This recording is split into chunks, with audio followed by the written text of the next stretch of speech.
Meus amigos, atendendo a pedidos, hoje nós vamos falar sobre os meus 10 compositores favoritos. Em primeiro lugar, é importante ressaltar isso, né? Esses são os compositores que eu prefiro. Não quer dizer que eu considere esses compositores os melhores que já existiram, necessariamente. É lógico que se uma pessoa reconhece algum compositor como bom, ela vai tender a preferir a sua obra, né? Ninguém vai gostar de algo que reconhece como porcaria. Mas eu não estou prestando muita atenção na qualidade intrínseca da obra de cada um desses compositores, mas realmente no meu gosto, né? Então tenham isso em mente, porque certos compositores aí nessa lista vão parecer para alguns desordenados, ou então compositores que padecem de certas falhas, certos defeitos, e de fato padecem alguns deles, né? Mas tenham isso em mente. E o 10º lugar é de Sergei Rachmaninoff. Rachmaninoff é um compositor que, para mim, é o melhor dos compositores russos, pelo menos aquele que eu prefiro. A sua obra é bastante vasta e foi um compositor de uma vida bastante conturbada, né? Ele teve que fugir da Rússia com a Revolução Comunista de 1917 e vai passar o resto da vida nos Estados Unidos, numa situação quase que de exílio, né? Vai se tornar uma pessoa um pouco depressiva. Isso vai ter até certa influência nos seus últimos anos no estilo de Rachmaninoff, que vai adaptar certos temas da tradição russa, até alguns da tradição litúrgica, né, russa. Então, é uma música muito bonita. Ela foi criticada por alguns especialistas, por alguns estudiosos, por não ser suficientemente complexa, nem suficientemente original. De fato, Rachmaninoff não é muito original. Ele é um romântico tardio, né? Já do século XX, da primeira metade do século XX, morrendo nos anos 40, né? Compondo num estilo que nasceu no finalzinho do século XVIII. Mas vai pegar toda a grandiosidade, né, dos melhores compositores românticos.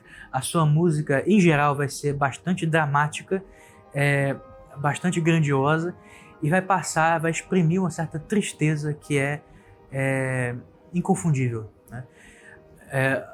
A sua influência maior, eu creio que tenha sido Chopin, né? Principalmente nos seus concertos para piano, que são belíssimos, né? Todos eles. E de alguns outros também compositores românticos, você percebe claramente a influência de um Dvorak, por exemplo. Mas é simplesmente um compositor sensacional, né? A sua Rapsódia sobre um tema de Paganini também é famosíssima, né? A parte mais famosa dela virou inclusive tema de filme já, o filme em algum lugar do passado, né? E realmente é um compositor muito popular, né? Eu já cheguei a ler que a Marilyn Monroe achava ele o seu compositor favorito, né? Mas passemos para o próximo da nossa lista. Em nono lugar, eu coloco Claude Debussy. Debussy é um compositor também romântico tardio, já do início do século XX, ele vai morrer em 1918, portanto no ano que termina a Primeira Guerra Mundial. É um compositor da Belle Époque, né? E as suas músicas vão ser quase que um símbolo, hoje em dia, desse período histórico, né? Especialmente da França, do final do século XIX. É uma música extremamente suave, delicada, né? Às vezes até um pouco delicada demais, né? Vai ficar um pouco, talvez, efeminada para alguns, né? Eu já ouvi gente dizendo isso. Mas, sem dúvida, as suas melodias são muito belas, né? São inesquecíveis os seus arabesques, né? Os seus arabescos. A sua Clair de Lune, né? Suite Bergamasque. Aquilo ali, não existe comparação, é uma obra muito bonita, né? Eu já li na internet, tá? Que foi inspirada num poema de Verlaine. Eu conheço esse poema de Verlaine, que tem o mesmo título, né? Clair de Lune. Não sei se isso é verdade, os nerds de música aí que comentem no vídeo e esclareçam se vocês souberem.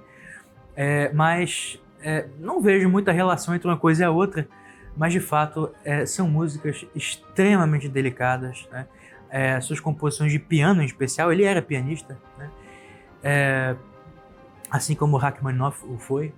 E Debussy, mais para o final da sua carreira, vai começar a desenvolver um estilo cada vez mais moderno.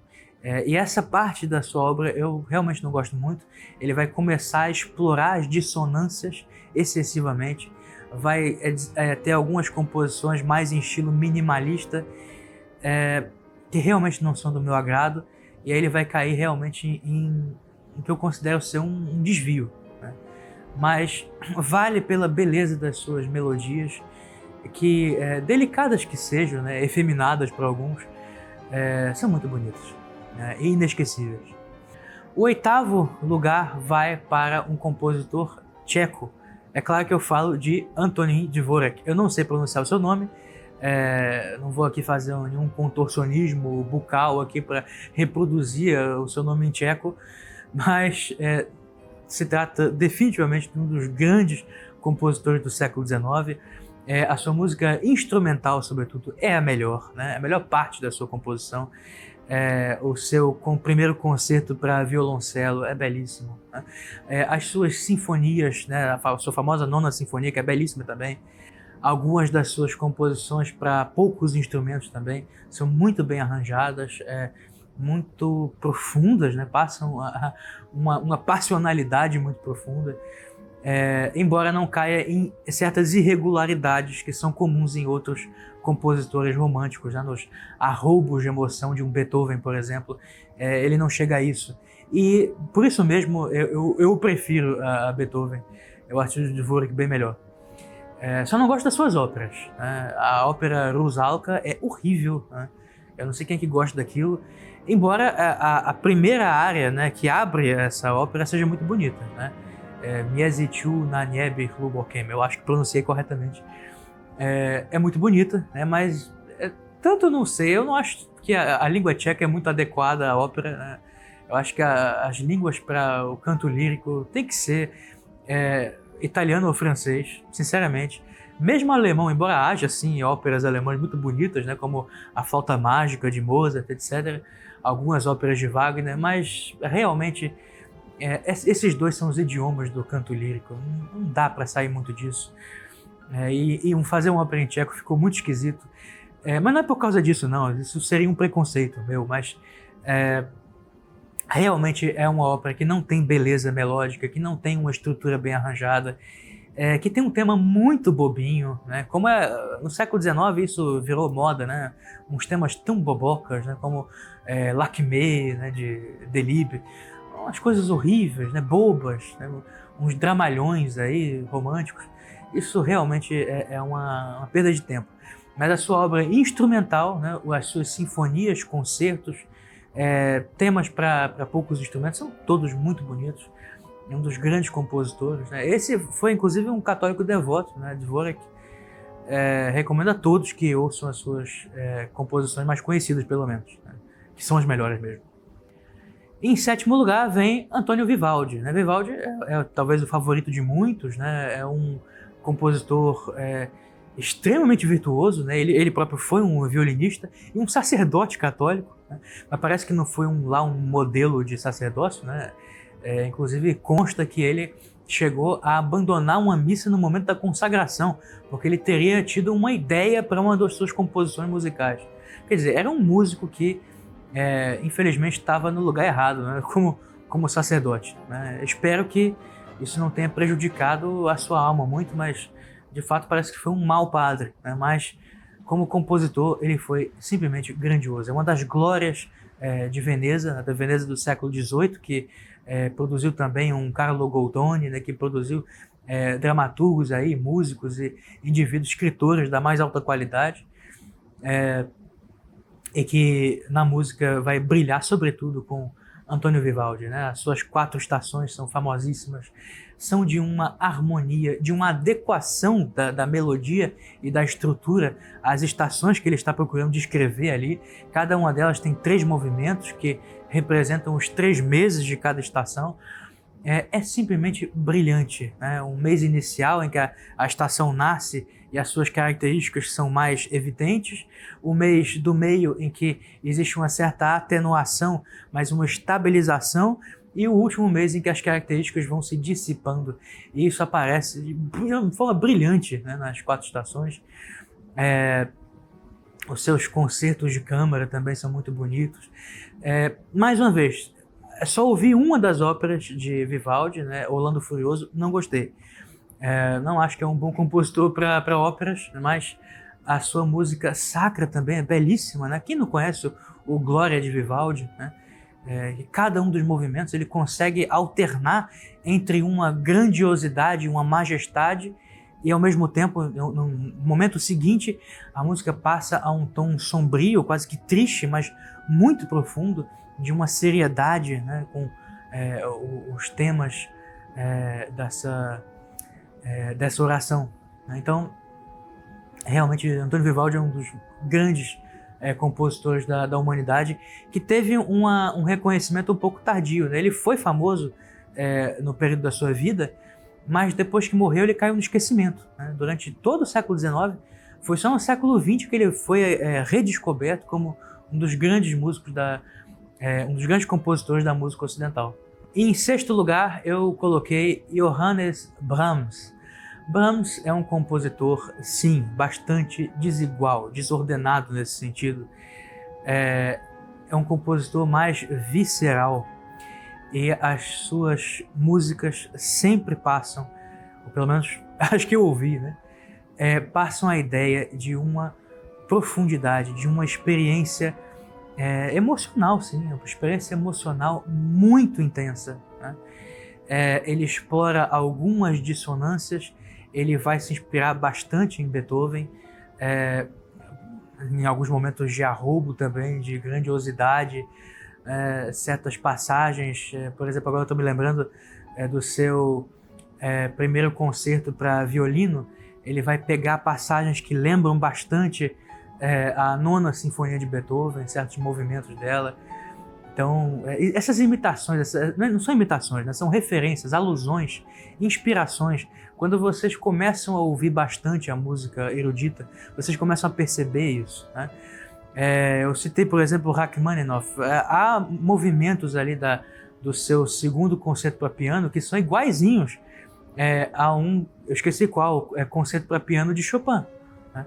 Parece igual, parece plágio até, não é plágio, né? São ligeiramente diferentes e adequadas, colocadas num contexto diferente, mas que são muito bonitas, e essas referências vocês vão aprendendo a pegar, né, com o tempo. E uma das referências de Brahms, sem dúvida, foi Beethoven. Ele é um romântico stricto sensu, e é um compositor bastante pesado, né? A sua sonata para violoncelo e piano, a primeira, chega a ser assustadora, né? De tão profunda, de tão depressiva quase. É como se ele escondesse certos elementos da sua música que vão trazer como se você aprofundasse muito numa certa tristeza, num sentimento bastante triste que as suas composições costumam passar, e no fundo dessa tristeza você encontra o céu. É mais ou menos isso. Não sei se vocês já tiveram essa experiência, de se aprofundar muito em um sentimento negativo, em um momento de contrariedade, e nisso vocês encontrarem lá no fundo algo de grandioso, né? E isso existe em boa parte das composições de Brahms, que é um compositor que eu gosto muito. Embora ele não seja um modelo para muitas pessoas, realmente é um compositor maravilhoso. Em quinto lugar, nós temos Mozart. Ele não podia faltar. É o grande compositor, é o símbolo do período clássico, né? E um dos símbolos da música erudita, né? Que compôs uma quantidade, né, de músicas impressionante. Morreu com 35 anos, né? Morreu na flor da idade, enquanto compunha talvez a maior das suas obras, a sua Missa Requiem, que é lindíssima, né? E que teve que ser completada por dois discípulos seus, né, e amigos, e suspeita-se que um terceiro também possa ter contribuído, ninguém sabe, mas a música de Mozart prima pela regularidade, pelos enfeites, né? Uma música extremamente enfeitada, às vezes chega a ser um pouco exagerada nisso, né? Uma das coisas que eu não gosto de Mozart especificamente é isso. E no estilo clássico em geral, né? Uma música um pouco enfeitada demais, tem um pouco de firulas demais. ela vai pegar o barroco, assim como na arquitetura o barroco se transformou em rococó, né? Nós podemos dizer que o período clássico se compara um pouco a isso, né? Ele tem um excesso de adornos, né? Em certo sentido, né? Se você pegar, por exemplo, um Gluck, ele vai simplificar a música barroca, a ópera barroca, né? Ele vai simplificá-la. Mas Mozart peca um pouco por isso. É difícil falar que Mozart peca, né? Um compositor maravilhoso desse. Mas algumas coisas acabam ficando meio bobinhas, acabam soando um pouco quase infantis, né? Como Eine kleine Nachtmusik, né? Ou como o seu concerto para clarinete, né? Que é de tão felizinho, acaba soando meio bobo, né? Mas a sua música sacra, né? É muito grandiosa, é esplendorosa. E das suas óperas, A Flauta Mágica, que é uma peça maçônica, né, de fato, ela já foi analisada como tendo vários elementos ali de simbolismo maçônico, né, de iniciação maçônica. Mozart, na época, estava defendendo a iniciação maçônica de mulheres, né, e alguns dizem que essa ópera até é uma peça de propaganda para isso. Eu não iria tão longe, mas existe sim esse elemento, né, iniciático e simbólico. Acho que tem uma riqueza muito grande, né? E uma melodia muito bonita. Uma das poucas óperas alemãs que eu realmente gosto é A Flauta Mágica, né? Melhor que as óperas italianas de Mozart, né? O Don Giovanni, por exemplo, eu não acho muito bonito, não. Mas ele tinha que entrar para essa lista, é um dos grandes também da música ocidental, né? Que infelizmente foi levado cedo demais, né? Que poderia ter produzido mais ainda, né? Imaginem se ele tivesse mais 35 anos, né, para chegar aos 70, o quanto ele teria podido escrever, né, quantas missas, né, quantas sinfonias, das quais muitas suas são famosas, né. É realmente uma lástima. É mais um talento que valeu muito a pena, né, que rendeu muito. Não caiam na besteira de acreditar que o filme Amadeus, né, de Milos Forman, expressa ali quem foi Mozart. Aquilo ali é um personagem, né?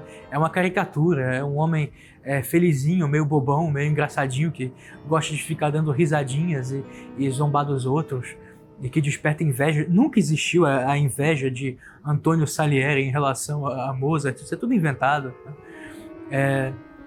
Mas o filme é engraçado, é divertido, se vocês quiserem assistir, vale a pena também. Talvez para conhecer um pouco mais da música de Mozart, várias das suas composições ali são exploradas, são mostradas naquele filme. Em quarto lugar vem Gluck. Gluck, para mim, foi o grande compositor de óperas do período clássico, né? Ele vai, como eu já disse antes, simplificar a ópera, vai tirar aqueles prólogos imensos que existiam antes, vai tirar a área da capo, né, que acaba transformando o negócio em improvisação e tira um pouco da regularidade e da beleza de conjunto, virava um pouco de exibição de talento individual dos cantores, né? Então a música de Gluck vai ser muito mais enxuta, as suas óperas vão ser curtas geralmente, né? Ele tem óperas de 1h30, né? Se vocês forem comparar isso com, sei lá, a ópera Fausto de Gounod, que é belíssima, tem 4 horas de duração quase, né? A de Gluck tem 1h30, 2 horas no máximo, né? E todas elas são inspiradas em temas clássicos, né? Eu acho isso fantástico. Ele vai também se inspirar em alguns compositores italianos, né? E vai desenvolver uma fusão, né, do estilo italiano com o estilo alemão. E mais tarde ele compunha para a corte austríaca, né, a corte de Viena. Quando Maria Antonieta se casa com o Luís XVI, ela o chama para Versalhes, ele vai ser o compositor, como que oficial da corte de Versalhes de Maria Antonieta. E lá ele vai fazer as suas óperas em francês, né, das quais a mais bonita de todas vai ser Ifigenie en Tauride, né, de 1779, se não me engano. Ifigênia em Táurida, em que ele vai pegar um tema clássico, do teatro clássico grego, né, e da mitologia, e vai desenvolvê-lo maravilhosamente, né?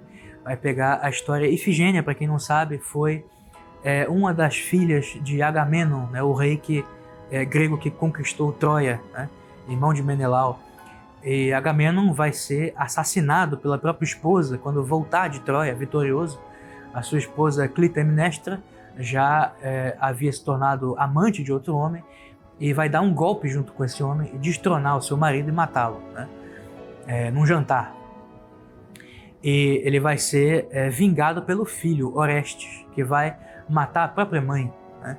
Uma das tragédias gregas assim, mais tristes, né? Mais pesadas que existem. A história de Orestes realmente é muito pesada. Ele vai passar por uma série de desilusões, aí, de tristezas, de amarguras, de desventuras na sua vida. E essa peça vai narrar o encontro de Orestes com Ifigênia, que é a filha mais nova de Agamenon, que Agamenon mandou sacrificar para poder obter um vento favorável para suas embarcações irem a Troia com sucesso e para ele empreender a guerra, né, em nome do seu irmão Menelau. Então, uma coisa horrorosa, né? E a sacerdotisa que iria sacrificá-la vai ter pena de Ifigênia e vai poupá-la em segredo. E ela vai ser criada, né, como sacerdotisa também, e na ilha de Táurida. E nessa ilha ela vai reencontrar o seu irmão Orestes, ambos já adultos e ambos tendo passado por grandes tristezas, né? É uma ópera muito bonita. O recitativo de Gluck é muito envolvente. Ele lembra um pouco o recitativo de Handel, né? Não é muito parecido com o recitativo francês, que é o meu preferido, mas o de Gluck é muito bonito. E as suas óperas vão ser extremamente simples, né, com temas clássicos, e frequentemente ele vai dar um sentido cristão a essas óperas, às vezes mudando o final, o desfecho das histórias mitológicas. Então é muito bonito, né? Conheçam Gluck, é um dos maiores tesouros da música ocidental que as pessoas não conhecem, infelizmente. Em terceiro lugar, nós temos Jean-Philippe Rameau. Rameau é a maior das glórias do barroco francês e talvez seja o maior dos compositores franceses. Na minha opinião, ele vai conseguir absorver, né, toda a tradição italiana, a tradição alemã, e incorporá-la dentro do estilo francês clássico desenvolvido por Lully. Por isso que eu considero, geralmente se considera Rameau melhor do que Lully. Ele vai ser um dos grandes compositores de cravo de todos os tempos, né? Competindo com François Couperin e com Domenico Scarlatti, vão ser os três maiores aí, compositores de cravo de todos os tempos. Ele vai desenvolver como poucos, né, a arte do cravo. Vai ser também um teórico musical muito importante, né? Vai escrever livros sobre harmonia musical e vai passar, é interessante isso, até os seus 50 anos de idade ele só tinha pequenas composições de cravo e era conhecido principalmente como um teórico musical e não como um grande compositor. Quando chega aos 50 anos ele publica sua primeira ópera, né? Hippolyte et Aricie, inspirada na peça Phèdre de Racine. Que vai ter um sucesso estrondoso, né? Mas um sucesso misturado a críticas também, porque os franceses mais puristas não vão gostar das suas adaptações da ópera italiana, né? O seu recitativo vai ser quase igual ao de Lully. São óperas simples, sim, que podem ser compreendidas, né? O ouvido alcança o que está sendo dito, você não precisa, como em muitas óperas posteriores, do libreto para acompanhar. Só que acaba que ele misturou muito, né, para o gosto francês da época, o estilo italiano. Na verdade, ele enriqueceu, ele incrementou o estilo de Lully, que era um pouco pobre, né? Por mais que fosse grandioso, etc., acaba sendo um pouco pobre e às vezes um pouco lânguido demais, né? O recitativo francês ele é muito lânguido, ele é muito envolvente, mas às vezes fica um pouco lento demais também, né? E Rameau vai dar um pouco mais de dinamismo a isso tudo, né? Ele vai ficar famoso pelas suas óperas balé também, principalmente Les Indes Galantes, que é belíssima. São 4 histórias de amor distintas, né, que são contadas por Cupido, né, que estava como que exilado da Europa porque a Europa se encontrava em guerra, né? Na época que Rameau compôs isso, a França participava da Guerra de Sucessão Polonesa, né? Ela é de 1735, né? Então ele fala que o amor não podia sobreviver na Europa naquele momento, né?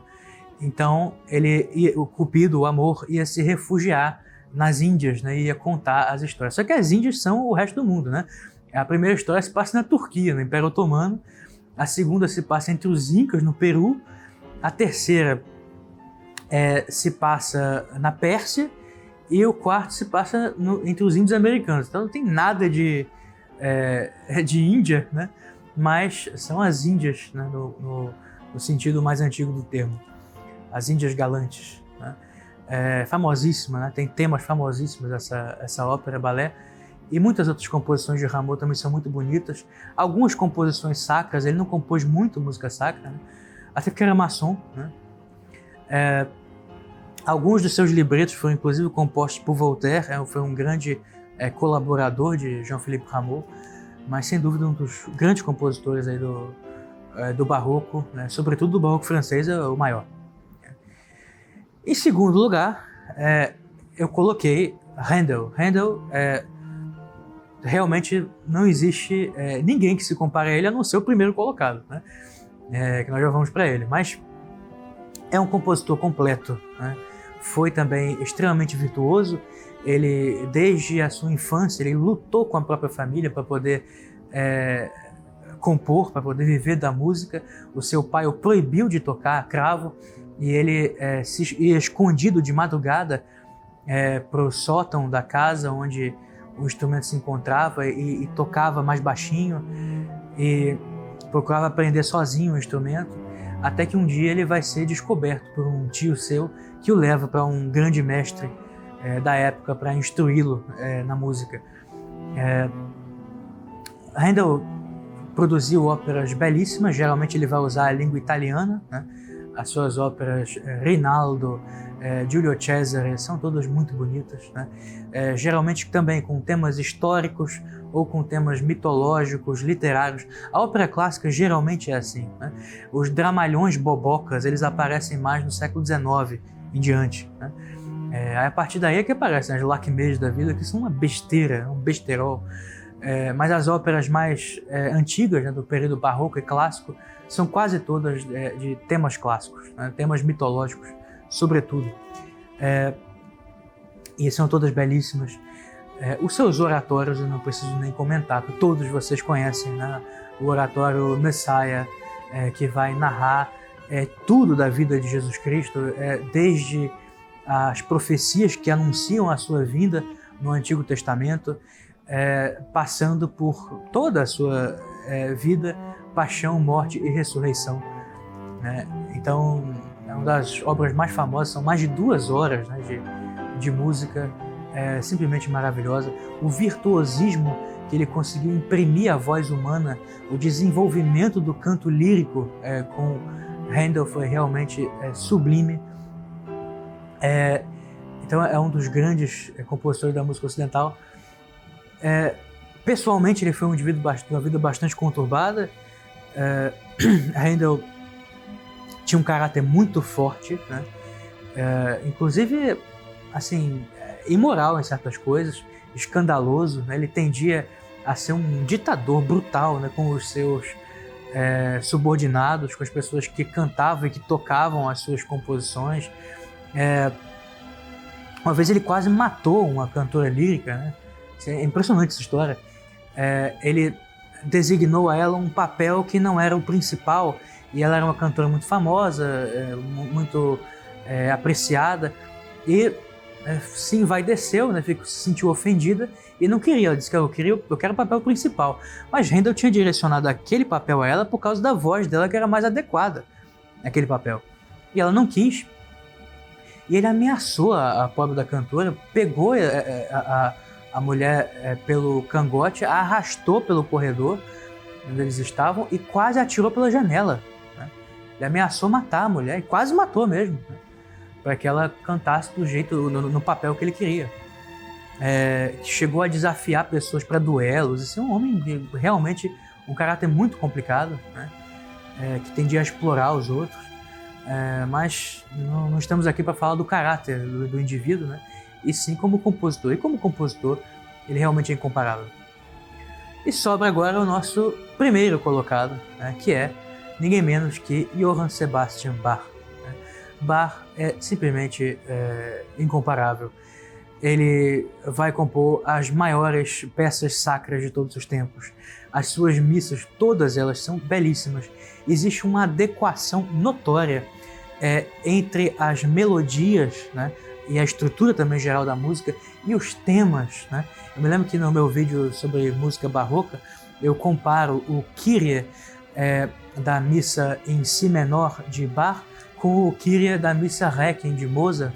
E, de fato, ambos são belíssimos, mas o Kyrie de Mozart não condiz com a letra daquilo que está sendo cantado. Né?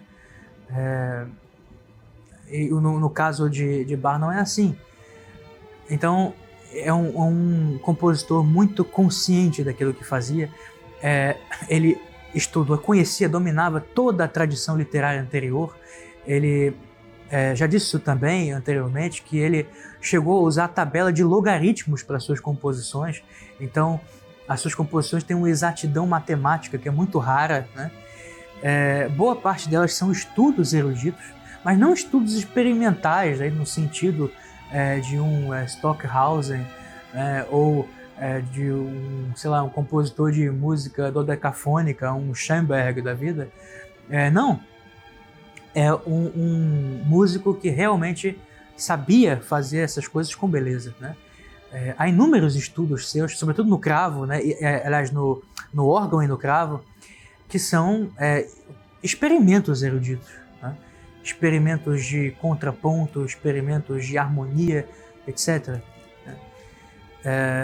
Seus concertos de Brandemburgo são belíssimos. Né? São assim de uma combinação de instrumentos que é realmente admirável. Não são nem concertos no sentido moderno do termo, né? Eles se pareceriam mais com uma sinfonia, sei lá. Né? Mas são muito bonitos. E Bach teve uma descendência também, não só da quantidade de filhos que ele teve, que vários deles foram músicos também, e muito talentosos, mas teve também uma série de imitadores, de discípulos, como Molter, por exemplo, e vários outros que compuseram na mesma linha que ele. Os seus temas religiosos, as suas cantatas, né, são muito tocantes, são muito bonitas. Né? E, mais uma vez, ele consegue absorver todos os estilos anteriores, coisa que poucos músicos conseguem fazer. Bach é o maior dos músicos barrocos, mas ele não era só barroco, ele conseguiu absorver o canto gregoriano, né, o cantochão da igreja, a polifonia da Renascença, as óperas, o canto lírico, tudo, né, está presente na sua música. Então, é o compositor mais completo que existe, o mais grandioso, a ponto de algumas melodias a gente não tem assim, a gente fica sem saber como é que um ser humano conseguiu compor isso, né? Como é que ele alcançou tanta beleza. Não podia ser outro, né? O maior dos músicos do Ocidente, ele de fato foi, e isso não é só uma opinião pessoal minha, né? Objetivamente, né? Claro que aqui eu estou falando nessa lista, gente, das minhas preferências pessoais, mas essas preferências são todas elas dizem respeito a compositores que estão num certo patamar, né? E Bach está acima de todos eles, isso é inegável. Né? E quem nega isso tem algum vício, não está entendendo realmente do que está falando. Né? Bach é o maior dos músicos que já existiu no Ocidente e no mundo.